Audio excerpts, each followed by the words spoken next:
Bismillahirrahmanirrahim. Assalamu alaikum, students. Today we are going to discuss about the specialized cells. That is very much important topic. Before proceeding, अगर आपने मेरा channel अभी तक subscribe नहीं किया तो please do subscribe that and press the bell icon so that you can get the notification for my latest videos. Okay, let's start. आपके syllabus में जो स्पेशलाइज्ड सेल्स हैं they are three. Number one is the root hair cell. Root hair cell, they are the part of the plant and they are present under the soil. ये आपको root hair cell दिखाया गया है. Paper में आपसे question पूछा जा सकता है कि identify which one is the root hair cell, तो जिसमें आप ये देखें, आपको ये दो सेल्स यहाँ पे नजर आ रहे हैं प्लांट के रूट्स में से. This is the other cell other than the root hair cell. ठीक है, दिस वन जिसमें आप इसको लॉन्ग और नैरो देखेंगे या आपको हेयर लाइक स्ट्रक्चर लगेगा, that is considered as the root hair cell और ये सॉइल पार्टिकल्स आ जाते हैं. ठीक है, देन इज एरिथ्रोसाइट और the red blood cell. These are the red blood cells. अभी हम इन सब स्पेशलाइज्ड सेल्स को डिटेल में डिस्कस करने वाले हैं. Then another type of the cell is the xylem vessel. There are different types of xylem vessels. ठीक है, जिनमें हमारे पास लिग्नेंट डिफरेंट वे में डिपॉजिट हुआ होता है on the type of deposition of the lignin. हम इसको क्लासिफाई कर देते हैं डिफरेंट टाइप की xylem vessels. जाइलम फंक्शन एक ही है बट उसका पैटर्न, उसकी शेप, उसकी outlook that becomes different because of the deposition of the lignin. अभी ये डिटेल में डिस्कस करने वाले हैं. These are the three commonly asked type of specialized cells in your paper. But इसके अलावा अगर कोई और सेल आ जाता है, लाइक आपको ओवम आ जाता है फीमेल रिप्रोडक्टिव सिस्टम से, स्पर्म आ जाता है, या फिर आपके पास न्यूरॉन्स आ जाते हैं, नेफ्रॉन आ जाता है, all are the specialized cells. They are having particular structure which is responsible for their specialized functioning. तो सेल एक स्पेशल क्यों होता है? बिकॉज उसकी फंक्शनिंग स्पेशल होती है. सेल सब में मेन चीजें, सेल मेम्ब्रेन है, अगर प्लांट है तो उसमें सेल वॉल भी होगा डेफिनेटली, उसके अंदर साइटोप्लाज्म होगा, उसके अंदर डिफरेंट ऑर्गेनेलिज होंगे, सब content almost cell structure same होता है बट शेप डिफरेंट हो सकती है because of the function that cell is going to perform.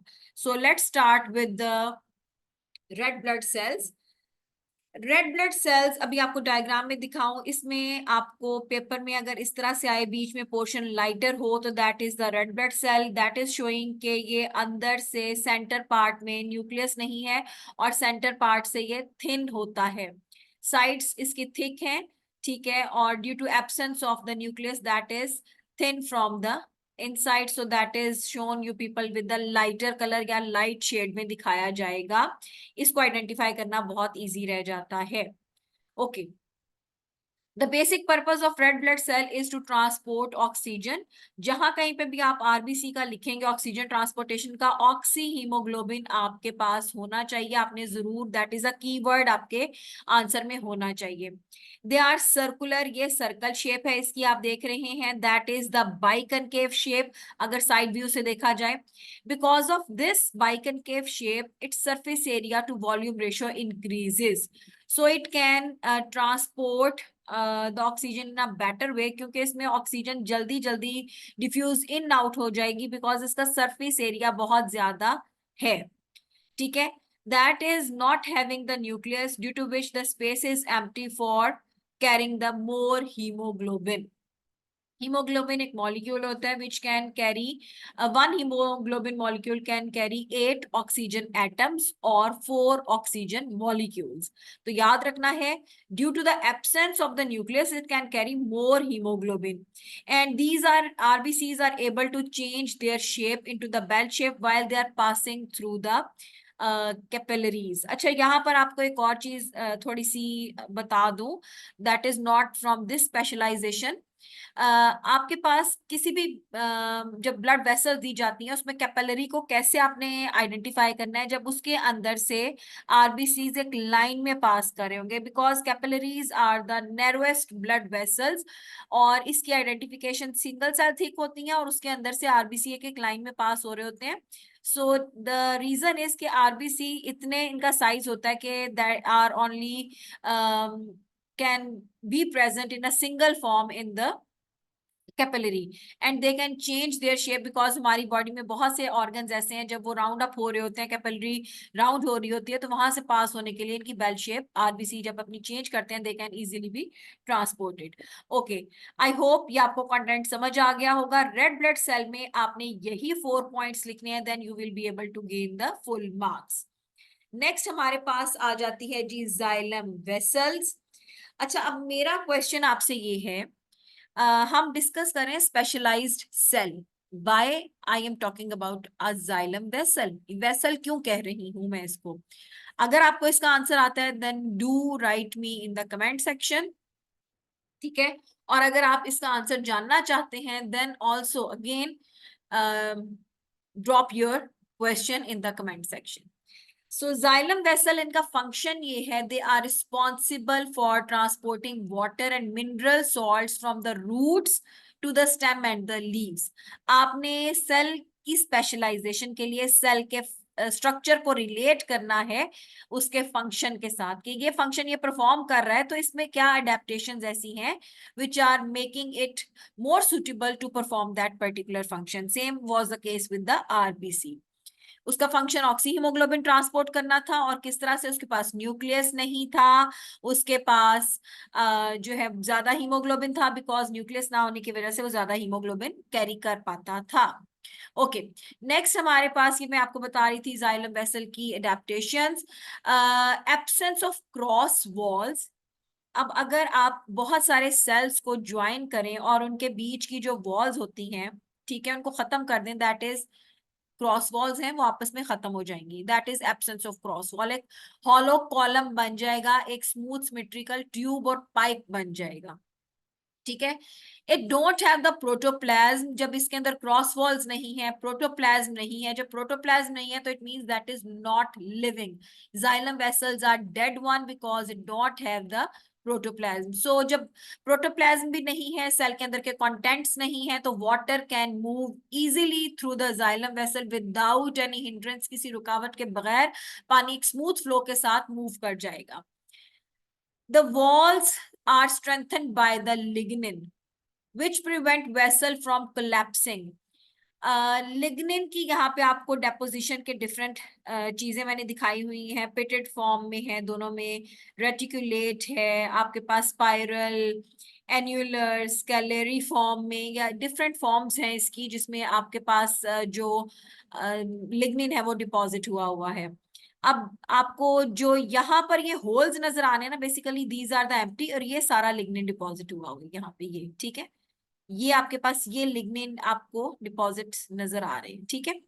अच्छा, अब आपने ये करना है कि अब कोलैप्सिंग से प्रिवेंट करेगा लिग्निन, बिकॉज ये बहुत हार्ड मटेरियल है, that is lignin is a basically complex complex complex carbohydrate होता है, और ये वेसल को कोलैप्स होने से प्रिवेंट करता है। अब कोलैप्सिंग की मैं एग्जांपल कैसे देती हूँ अपने स्टूडेंट्स को, कि जिस तरह से आप एक जूस में से स्ट्रॉ के थ्रू सक करते हैं और जूस जब खत्म हो जाता है तो स्ट्रॉ आपका कोलैप्स हो जाता है, या फिर आपका जूस का बॉक्स इटसेल्फ, उसकी वॉल्स आपस में एक दूसरे के साथ इकट्ठी होने लग जाती हैं, पास होने लग जाती हैं, दैट इज द कोलैप्सिंग। सो आपके पास जो लिग्निन है इतना हार्ड मटेरियल है कि इस ट्यूब की वॉल्स को, इसके साइड्स को एक दूसरे के करीब आने नहीं देता, that is helping it to prevent from the collapsing. Ultimately उसको मैकेनिकल सपोर्ट भी प्रोवाइड करता है प्लांट को। Now that is a narrow lumen, इसका जो अंदर का होल है बहुत नैरो होता है, which is helping the water movement through the capillary action। आपको पता है कैपिलरी एक्शन में हमारे पास वाटर मूव करता है on the basis of cohesion adhesion forces. Water molecules की आपस की, एक मॉलिक्यूल वाटर का दूसरा वाटर का मॉलिक्यूल, इन दोनों की आपस में जो अट्रैक्शन है दैट इज कोहेजन, ठीक है। एंड जो आपके पास दूसरा वाटर की वॉल के साथ जाइलम वेसल के साथ अट्रैक्शन है, दैट इज एडहियन। ये मैं अभी आपको लिख के बता देती हूँ, ठीक है। दैट इज कैपिलरी एक्शन में बेसिकली जो चीज आपके पास हेल्प आउट करती है, that is the cohesion एडहियन force. Cohesion एडहियन force, that is a force, water molecules की आपस की force is the cohesion, and the force between the water molecule and the xylem vessel is the adhesion. This force is acting in the capillary action, और इस capillary action की वजह से water xylem vessel में upward move करता जाता है। हमारे पास वाटर की ट्रांसपोर्टेशन में इन द टॉल प्लांट्स तीन फैक्टर्स इंपॉर्टेंट होते हैं। Number one is the root pressure, second is this cohesion adhesion force in the capillary action, and number third is transpiration pull। तीन फैक्टर्स वाटर के लिए की movement में through the xylem upward against the gravity help करते हैं। Xylem vessel में जो capillary action होता है, that is only sufficient for the shorter plants. ऐसे प्लांट जो टॉल नहीं है, बहुत ज्यादा टॉल नहीं है, उनमें रूट प्रेशर और जाइलम वेसल में capillary action that is sufficient for the transportation of water to the apex of the plant. But बहुत ज्यादा टॉल प्लांट्स में transpiration pull is the main dragging force which is making the water move upward against the gravity in the tallest plants. Okay, ये चीज आपने याद रखनी है। तो कैपिलरी एक्शन में आपके पास कोहेजन एडहेजन फोर्स होती है। ये तीन पॉइंट आपको याद रहने चाहिए। इसमें लिग्निन डिपॉजिट होता है which is going to make it the strengthen, and it is providing the mechanical support, preventing it from the collapsing, that is narrow lumen in which the capillary action can happen easily on the basis of cohesion adhesion force। And the xylem vessel is dead vessel because that don't have the protoplasm, so water without any hindrance moves upward। Okay जी, next अब चलते हैं हम, that is the root hair cell. ठीक है जी, root hair cell में आप देख सकते हैं सेल वॉल है, सेल मेम्ब्रेन है, वैक्यूल है, न्यूक्लियस है, साइटोप्लाज्म है, रूट हेयर इसको लेबल किया गया है, that is hair like structure, that's why that is a root hair. अच्छा जी, अब रूट हेयर सेल में जो सबसे इंपॉर्टेंट ऑर्गेनेली है, दैट इज द माइटोकॉन्ड्रिया। इसमें large number of mitochondria present होते हैं, and that don't have the you can say इसके अंदर क्लोरोप्लास्ट प्रेजेंट नहीं होते। ठीक है, रूट हेयर सेल का फंक्शन है that absorb water and mineral from the soil. अब यहाँ पर आपको एक छोटी सी चीज कंपैरिजन बता दूं, ये देखिए, इसका फंक्शन है from roots to stem. Xylem vessel का फंक्शन है from transporting water and mineral from roots to stem and the leaves, while आपके पास इसका फंक्शन है from soil. Root hair cell ने सॉइल से एब्जॉर्ब करने हैं मिनरल्स एंड वाटर। अक्सर बच्चे इसको लिखते हुए गलती करते हैं, तो प्लीज आपने ये मिस्टेक नहीं करनी। अडेप्टेशन क्या है जी, presence of long and narrow root hair, this one. ठीक है, long and narrow root hair which increases the surface area. Surface area क्यों ज्यादा हो रहा है, for better absorption of water and the minerals. तो रूट हेयर सेल में root hair जो लॉन्ग है, नैरो है, थिन है बहुत, इसकी वजह से सरफेस एरिया इंक्रीज हुआ, which will be helping it to absorb more and more water and the mineral salts. It don't have the chloroplast because root hair cell under the soil है। अब soil में नीचे हैं, तो ultimately वहां पे photosynthesis हो ही नहीं सकती, so they are not having the chloroplast, but instead of chloroplast they are having many mitochondria। mitochondria में आपको पता है aerobic respiration होती है, and that respiration is responsible for provision of the energy for the active transport। कहीं पे भी paper में आपको एक्टिव ट्रांसपोर्ट का आता है, तो आपने बताना है माइटोकॉन्ड्रिया से जरूर रिलेट करना है, ऑक्सीजन के साथ ग्लूकोज का रिएक्शन करवाना है, एनर्जी प्रोड्यूस करवानी है, और ये पार्शियली परमिएबल मेम्ब्रेन के थ्रू होती है, लिविंग के अंदर होती है एक्टिव ट्रांसपोर्ट। ठीक है, तो ये रहा इसकी समरी। आप इसको स्क्रीनशॉट लेना चाहें तो ले सकते हैं। आई होप आपका concept regarding the specialized cell clear हो गया होगा। यहाँ पे एक आपको और चीज बताती जाऊं, आपके पास स्पर्म सेल, ओवम सेल, ठीक है, हमारे पास जो गैमीट्स हैं ह्यूमंस के, ठीक है, इसके अलावा neuron, nephrons, all are the specialized cell. अच्छा, एक और इम्पॉर्टेंट बात आपको मैं यहाँ पर बता दूं बेटे, आपको पता है प्लांट सेल्स में ये सारे ये जिस तरह से जाइलम और root hair cell, they both are the plant cells, plant के पार्ट हैं। एक अनियन एपिडर्मिस की बहुत जिक्र आता है पेपर में। अनियन एपिडर्मिस का। गौर से बात सुननी है, इस टाइम मेरे पास स्लाइड उसकी रेडी नहीं है, लेकिन आपको बता रही हूँ, please listen carefully.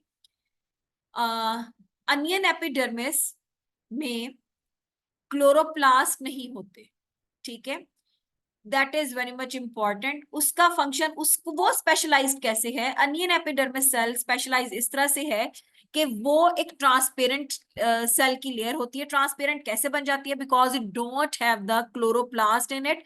So through the chloro due to the absence of the chloroplast, उसमें क्लोरोफिल भी नहीं है, तो वो ट्रांसपेरेंट है। दैट उस ट्रांसपेरेंट होने का एपिडर्मल सेल को क्या फायदा है, that can pass the light sunlight from outer environment into the region palisade mesophiles के पास भेज देती है। वहां से light without any hindrance, without any refraction reflection pass हो जाती है। पैलिसेड सेल के पास ट्रांसपेरेंट लेयर है, दैट्स व्हाई वहां पे लाइट जो है इजीली पास कर जाती है, that reaches into the palisade cells, और वहां जाकर वो फोटोसिंथेसिस करवाती है। सो याद रखना है कि किस तरह से अनियन एपिडर्मल सेल एक स्पेशलाइज सेल है, उसके पास भी बाकी सब चीजें भी है, साइटोप्लाज्म भी है, राइबोसोम, माइटोकॉन्ड्रिया, न्यूक्लियस, सब कुछ होगा, सेल वॉल, सेल मेम्ब्रेन सब होगा, बट उसके पास क्लोरोप्लास्ट नहीं है, जिस तरह रूट हेयर सेल के पास नहीं है। सो आई होप आपको आज की वीडियो अच्छी लगी होगी। Please do subscribe the channel और इसको अपने दोस्तों तक पहुंचाएं, ताकि किसी के नॉलेज में अगर इस चैनल के थ्रू फायदा हो जाता है, that is a good thing for me, और आपको लिए, आपके लिए भी बहुत अच्छा होगा। Thank you so much, thanks for watching, Allah Hafiz.